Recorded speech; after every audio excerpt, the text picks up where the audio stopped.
हेडलाईन्सचे प्रायोजक आहे NBC bearings, लांब पळण्यासाठी। अजितदादांना सोबत घेऊन भाजपनं स्वतःची ब्रँड व्हॅल्यू कमी केली। राष्ट्रीय स्वयंसेवक संघाशी संबंधित ऑर्गनायझर नियतकालिकाकडून भाजपला खडे बोल। 26/11चा हल्ला भाजपचा कट होता असा आरोप करणारे भाजपमध्ये नेते बनले। महाराष्ट्र अनावश्यक राजकारणाचं उत्कृष्ट उदाहरण, रतन शारदांचा ऑर्गनायझरमधील लेखातून निशाणा। प्रफुल्ल पटेलांच्या राज्यसभेच्या रिक्त जागेवर निवडणुका होणार। सुनेत्रा पवार, पार्थ पवार आणि छगन भुजबळांच्या नावाची चर्चा। आज उमेदवाराची घोषणा होण्याची शक्यता।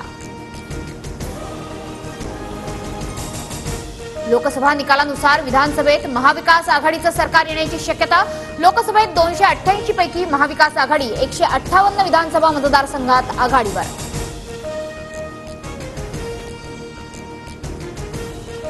लोकसभेच्या निकालानुसार महायुतीला फक्त 127 विधानसभा मतदारसंघात आघाडी। महायुतीच्या एकूण 84 आमदारांच्या मतदारसंघात महाविकास आघाडी आघाडीवर।